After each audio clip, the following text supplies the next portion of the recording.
Well, think about this. When we bought this company, ESPN would not cover us, wouldn't talk to us, wouldn't meet with us.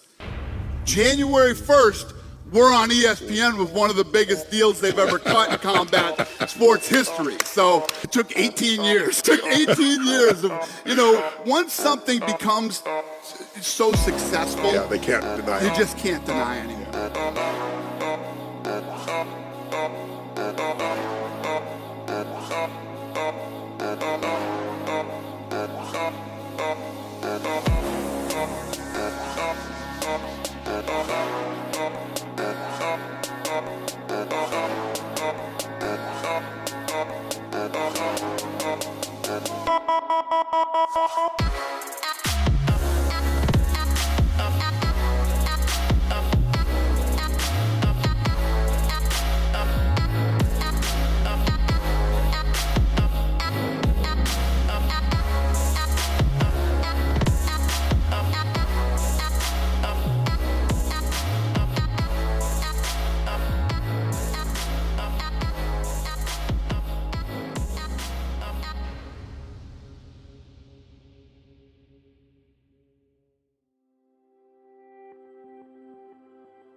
I didn't grow up with money. We weren't rich by any means, but I knew I wasn't going to college. I knew that wasn't a reality, and I didn't really want to go to college. One of the things that I was very lucky in my life with is I knew exactly what I wanted to do. From the time I was a young age, I knew I wanted to be in the fight business, and people thought I was crazy. Because at the time when I grew up, Don King, Bob Arum, these guys were the big promoters in the fight game, and everybody was set in their ways. They didn't think that the fight business could change. Yeah. And I believed it could. I had a lot of ideas, and I believed I could change the business. And I worked in Boston at a place called the Boston Harbor Hotel. I was a bellman in there. I was 19 years old. I made good money. It's a good job. It's not a bad job. It just wasn't for me. And I was literally standing in the lobby one day, and I'm like, what the hell am I doing here? What am I doing here? This isn't me. This isn't what I want. And I walked out the front door, and one of my good friends, he's still one of my good friends today, who was the doorman, says, what are you doing? I said, I'm quitting. And he's like, what? What are you gonna do? I said, I want to be in the fight business. He said, that's the dumbest thing I've ever heard in my life. Every day when I woke up, I would work toward that goal. I didn't even have a car. I had a mountain bike that I, rode everywhere in town with, and I had a Walkman.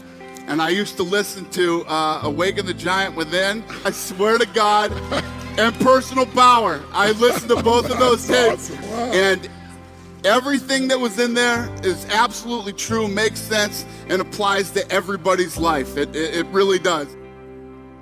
So there was a kid in Boston, his name was Peter Welsh, and he's actually like a street fighting and boxing legend in town. And everybody had heard of him.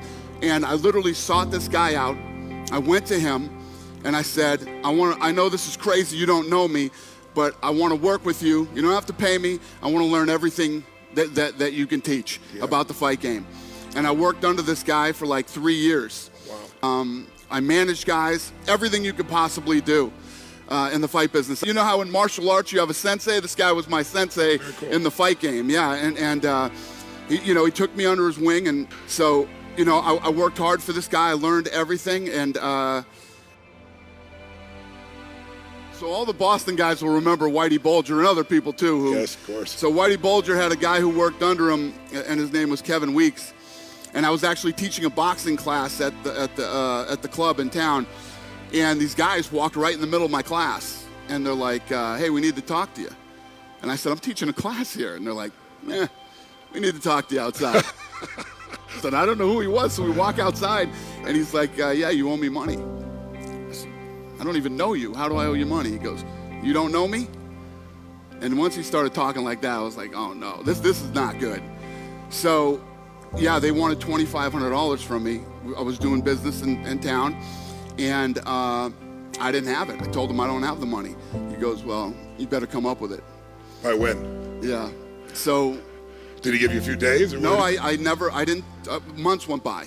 Oh, wow. Months went by, and one day I got a call at my apartment, and it was somebody on the phone said, you owe us that money and you owe it to us tomorrow. And it was a Saturday, and they're saying I owed it to him on Sunday. I said, I don't have it. And they said, well, you better come up with it. And I said, or what? He said, or you're gonna find out.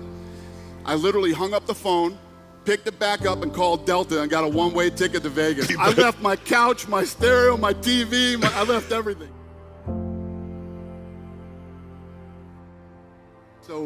So there was, the owner of the UFC at the time was a guy named Bob Meyerowitz out of New York. And I managed Chuck Liddell and Tito Ortiz. Yeah. And we got into a huge battle over Tito Ortiz's contract.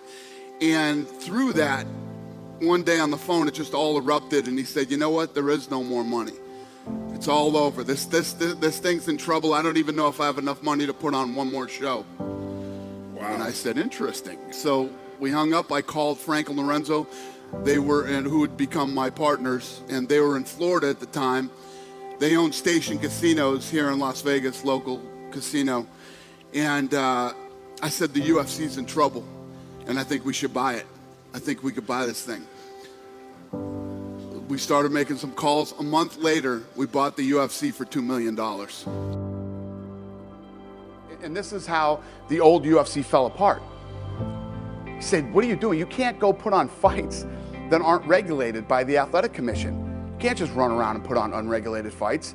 And the old owner of the UFC said, I'll do whatever you want to do. I want to do. You can't tell me what to do. Well, let me tell you what, gang, and believe me when I say this. Trust me when I say this. I've been in business for a long time. You can't mess with the government. You can't. Tell the government you're not going to do what they want you to do. See what happens. See how long you're in business and how much fun you're having. So what we did was we did the exact opposite. We ran toward regulation. We went to these state athletic commissions and said, this is a real sport. These guys are real athletes. And not to smash the old owner of the UFC, but when you really think about how this thing was created, these television guys got together and said, let's put on an event where it's style against style. Would a karate guy beat a kung fu guy? Would a wrestler beat a boxer? It was supposed to be one event. They put on this event, and it did such big pay-per-view numbers that rivaled the WWE in boxing at the time. So you're damn right they were putting on another event, and another one after that, and another one after that. But what the guy never saw, and I don't think he really realized it till too late, was he created a sport.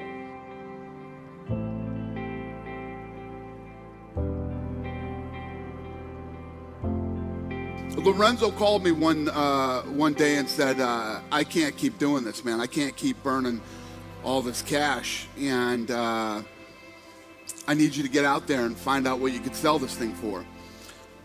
So that day I made a bunch of calls. That night I call him when he's on his way home, and I said, you know what?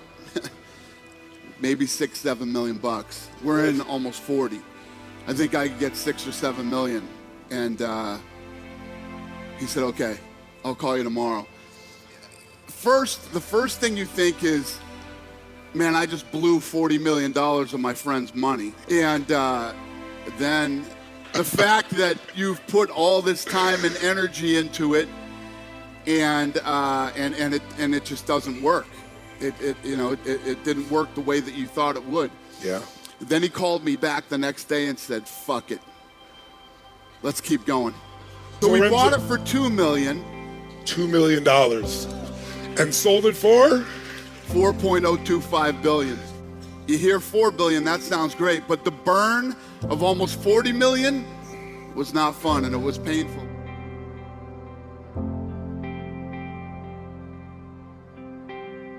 First of all, we didn't come out yesterday and put together an organization, and now we're on Fox and now we're on pay-per-view. Anything you do, nothing happens overnight, man. It seems that way, but it's all hard work. I have been on planes, trains, and automobiles for the last 13 years, out selling the sport, getting deals done, getting doors slammed on my face. You name it, it's all happened. And these guys come out and they just start throwing money around and start trying to be the UFC. Don't try to be the UFC. The first thing you have to do when you start a business is know exactly who you are and what is your game plan. You know, what are we going to do First year is where you're looking. What are we gonna do first year? You make it through that first year and you're still alive, all right, what's our 3-year plan? You get into your 3-year plan, and that's how you start to build your company. Every day you get out of bed, when you get out of bed every morning, right, you get up out of bed, life is standing right there to kick you in the face. Ready, leg cocked, ready to go to kick you in the face. Because every day when you get up, bad shit's coming at you. Car don't start, to this, to that. Life is ready to get you, you know, and you got to get up and you got to fight through that bullshit every day. You have to. You can't roll over. Can't roll over, man. You got to fight through all the shit that life throws at you. First of all, when you have a business idea, there's always going to be detractors and people that think, you know, it won't work. You're always going to have those people around you and in your life, even when you're successful. Believe me, it gets worse when you're successful. Then, you know, you have to get to a point where you don't doubt yourself. You're so into this thing and you know that it's going to work. Timing is everything in life. Timing is everything. And when we got into this business, boxing was starting to decline, and you know, a lot of the big championships and the guys who held titles were in Europe, not in the United States anymore. You know, boxing had gotten so greedy over the last 30 years, the business actually started to shrink. I love when people doubt us. I love when people say no. And anything you do positive in your life and anything that's huge, it will immediately be surrounded by negativity, right? Immediately. Get ready for it, because no matter how successful you become, one thing never goes away: negativity, haters, whatever you want to call them, but it's always there. One of the things that I have learned over my many years of doing this, their opinion doesn't matter. Their opinion means nothing. Give it up there. It is literally an opinion. It's negative bullshit, and it means nothing to you. It doesn't mean anything. It doesn't affect, unless you're the sick, twisted type of person like me that likes to let it fuel you. You let it. It's like your, you know, it's like your fuel, and other than that, it's useless. It means nothing. Do your thing. Stay on your course. Stay focused. And keep your eye on the prize, and everything comes together. Yeah. And nothing happens overnight. You just have to keep grinding every day. But tell me something. I heard from several people, I know Ari as well, and I heard from several people that you didn't really want them to sell, Lorenzo to sell the company at that time. Right. And but then you changed your tune. Why didn't you want them to sell them? I think I know why, I guess why, but why, and what changed your tune so that you were supportive of it? Yeah, I didn't want to sell. So, first of all, when you're in that position, we didn't need any money. And everybody's telling me, oh my God, you made, you know, 360 million, you made this, you made that. I already had money. I had money. I had bought a lot of stuff that I had always wanted. You know, you'll get bored. You just get bored of buying stuff, and you already have everything, you know, and then everybody keeps asking me, why did you stay? There's always this thing about, you know, fuck you money. Everybody knows that term. Oh man, I'm gonna tell the boss to kiss my ass if I ever get that lottery, or I hit this or hit that. You're in the wrong job. If you're looking for fuck you money, you're in the wrong place already. You already know you're not in the right place, because there's no such thing. I just made more money than I ever dreamed I would make. I don't want to leave. What am I going to do? Where am I going to go? Listen, I've been on trips and stuff. I can't stand 3-day weekends. I hate 3-day weekends, man. I'm like, man, I want Monday to come again. That's how much I love what I do. I had really bad insomnia for a long time, and I knew a lot of people that would freak out and go crazy. I loved it. I loved having insomnia. My life was so good, I didn't want to sleep. I'm with you, brother. Forget sleeping, man. Sleeping sucks. I wanted to be up every day doing what I did. And I embraced insomnia. I loved it. So if that's not your mentality every weekend when you're at home, like you're dreading Monday, man, stop. Stop and get another job, because you're in the wrong place. That's not healthy for you. And at the end of the day, it's really about that you love what you're doing, and it's about the journey. I've been in the shitty job that you're just trying to pay your bills and you're trying to make ends meet, and you're miserable. You're doing it because you have to do it, because you have to pay your bills, because you need money. Once you break out of that and you find what it is you truly love to do, it's really not work. It's actually fun, and you enjoy every day of your life.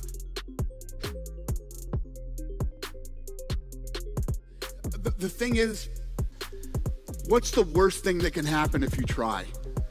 If the day that I walked out of that hotel, right, and I went to do this, it doesn't work out, I can go back and be a bellman again whenever I want to. You can always go back and do that. The worst part is not trying. Yeah. You have to try. Nobody's ever going to do anything without trying. That's right. Last and question. Guess what? It's never the right time. It's never the right time. It's like, I can't now. I got this truck I just bought. I got payments on this friggin' thing. You know, I got this. If you do that to yourself, you'll never do anything. Forget the truck. Forget this. Forget that. Go for it. Just go for it. Believe me, I'm living proof that it can happen. Growing up, parents got me a guitar. Said you could do anything, kid, you could go far. You could be the president, fireman, race cars. The sky's the limit, kid, so shoot for the stars. So I strummed that guitar every day.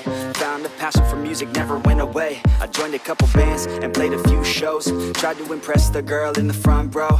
But soon enough, everything starts to change. As you grow up, nobody treats you the same. They try to take your future and make it real safe. You could be a doctor, accountant, or something sane. But yo, whatever happened to the sky was the limit. I fell in love with music, never thought it was a gimmick. I worked so hard on every tune and every single lyric. My whole identity depended on being artistic. Now you wanna strip that away, so you feel okay? Cause if I make it to the top, what does that really say? That you shouldn't have given up, that you made the mistake? But if I fail, you feel much better about picking your lane, right? Yeah, things are gonna get better real soon. Yeah, I'ma just do me, you just do you. I swear it's gonna get better real soon. Don't let anyone tell you what you should do. I got a clear view. We're gonna make it soon. Just keep pushing through. You're what you got to lose. You're what you got to lose. You're what you got to lose. Just keep pushing through. Cause what you got to lose. Got to lose. Got to lose. Got to lose. Got to lose. Got to lose. Got to lose. Got to lose. Got to lose. Got to lose. Got to lose. Got to lose. Got to lose. Got to lose. Got to lose. Got to lose. I won't give up, I won't back down till the line 6 feet underneath the deep ground. I won't give up, I won't back down. There's nobody stopping me except for me now. I won't give up, I won't